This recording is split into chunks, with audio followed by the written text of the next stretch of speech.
মরুভূমির প্রাণী উট, অথচ বাংলাদেশের বুকে তার বসবাস। দেওয়ানবাগ দরবার শরীফে যেন ফুটে উঠেছে আরবের স্মৃতি, নবীর যুগের ভালোবাসা আর এক ব্যতিক্রমী অলৌকিকতার নিদর্শন। বাংলাদেশের আবহাওয়ায় উট পালন যেখানে প্রায় অসম্ভব, সেখানে ২০০৪ সালে গাবতলীর পশুর হাট থেকে কুরবানির জন্য কেনা ১০টি উট দিয়ে যাত্রা শুরু করে দেওয়ানবাগ দরবার শরীফের ব্যতিক্রমী উটের খামার। সাধারণত হুজুর যখন শুরুতে এটা ফার্মটা শুরু করেন, তখন অনেক অর্গানাইজেশন বা সরকারি অনেক দপ্তর থেকে তাকে বাধা দেওয়া হয়েছিল।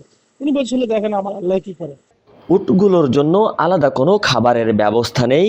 খড়, ভুসি, খৈল, কাঁচা ঘাস ও পানি দিয়েই নিয়মিত পরিচর্যা করা হয়। দীর্ঘদিন ধরে যত্নে পালন করাই বাংলাদেশের আবহাওয়াতেও উটগুলো সুস্থ রয়েছে।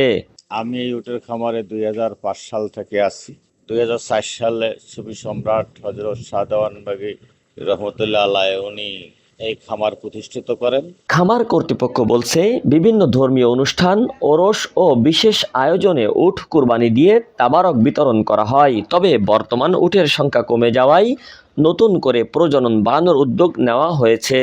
আমাদের ফার্ম থেকে ৯টা উট থেকে শতাধিক উট আমরা এখানে কোরবানি দিয়েছি, রাসূলের জন্মদিনে কোরবানি করেছি বা কিছু বিক্রিও হয়েছে।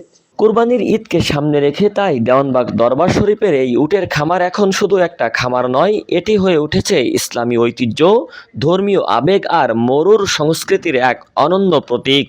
এই উটের পালন, এটা শাহ দেওয়ানবাগী হুজুর তার বিশেষ ক্ষমতা বল বা অলৌকিকত্ব প্রকাশ করেছেন, অন্য কিছু না।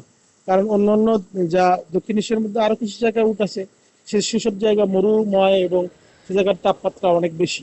বাংলাদেশের এই উটের খামারে এলে যেন ভেসে ওঠে আরবের মরুভূমি আর প্রিয় নবী হযরত মুহাম্মদ সাল্লাল্লাহু আলাইহি ওয়াসাল্লামের স্মৃতি। চিড়িয়াখানাতে সব ধরনের পানি রাখা মানে ম্যান্ডেটরি থাকবে, সেক্ষেত্রে সব প্রাণী আছে কিন্তু শুধু উট নেই, কারণ উটকে তারা বাঁচাতে পারে নাই। অনেকবার চেষ্টা করেছে, পারেনি।